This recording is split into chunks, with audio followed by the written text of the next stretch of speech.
and 400 million meter cube for energy requirement. So this is the huge demand India is actually seeing, and the demand is going to go higher and higher when we just reach 100 years of our independence.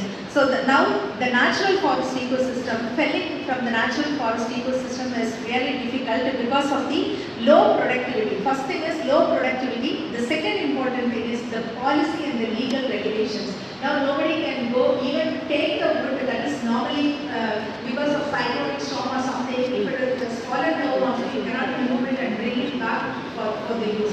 So those kind of some of the things are happening. So accessibility issue is the major thing. So Government of India policy, as they are saying, the wood-based industry, they should create their own resource or raw materials, so that only way possible is trees outside forest. So this is one of the way which we can promote forest ecosystem. And agroforestry again, like we are talking on for a longer time, but now they have come out with so many models. For example, they have come out with the circular fashion model, rectangular model, 1 hectare model, 1 acre model, depending upon the land availability and also depending upon the ecosystem. In that, growing wood and food together is the order of the day. So we have just identified. My compliments to the entire Forestry College team for coming out with such a novel idea, and we have replicated in almost all the colleges and research stations. We have allocated 1 acre to 1 hectare of land so that could be a model for the people to come and see. So this is actually giving lot of benefits. So the trees will be there for longer period of time, but in between the space we are utilizing for growing crops, which will fetch income from time to time. So this model is really working so well.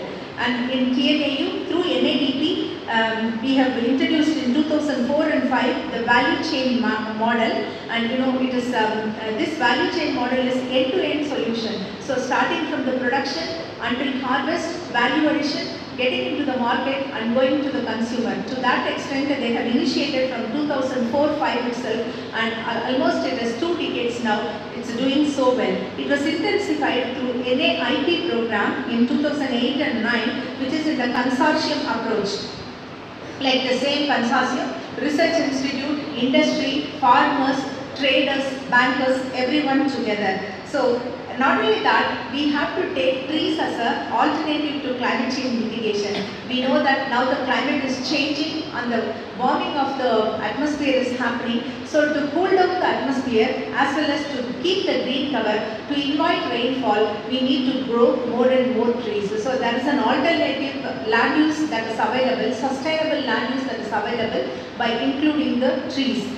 And industrial agroforestry, we are not only producing forest trees, but we are also going with kind of a value chain. This value chain approach is really good. You have assured market and you have assured buyback system. So with this, with the public-private partnership mode, that will definitely work in a big way. So always we have to have, working in silos are gone are those days. Now we have to work together. We have to join hands in whatever the way possible so that we make the industry sustainable in the days to come. And another important thing is, like we are with the organized industrial agroforestry here, more than 80,000 hectares has been converted with the industry tie-up. Like for example, pulp and paper industry, plywood and panel industry, timber, mats, films, energy, biofuel, and non-timber forest product industries. Those people, with the industry tie-up, now we could increase 80,000 hectares under this particular scheme.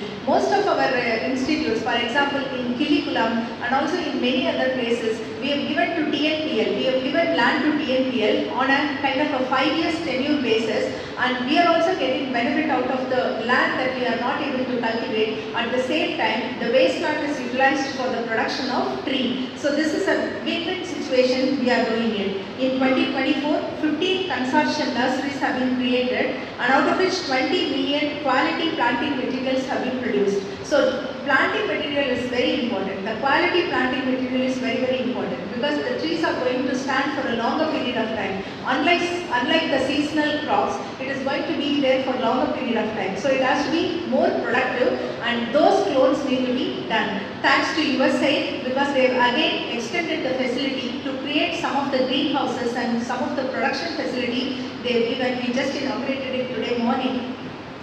So that could definitely increase more production production of quality seedling and distributing it to the farming community. So that will also improve decentralized availability of quality planting material. So 86 forest-based industries enrolled in this consortia. 25% of them are under TNAU value chain. They have assured buyback system and price support system, which is actually helping us to go with the SDG 12, responsible production and consumption. We have 11 clones. We have done it with eucalyptus, casuarina, Malay bamboo, red sandals and so on. I'm really thankful to Terry for coming forward to have this carbon credit mechanism.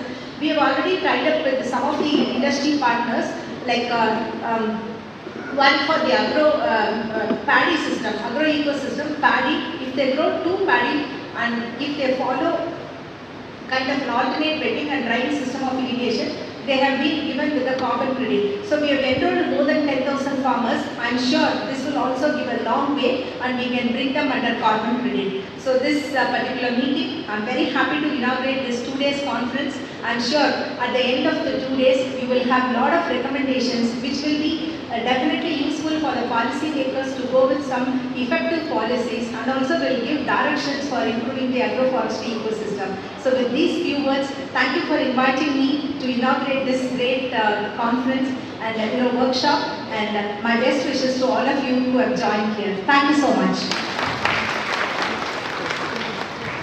Thank you, ma'am, for your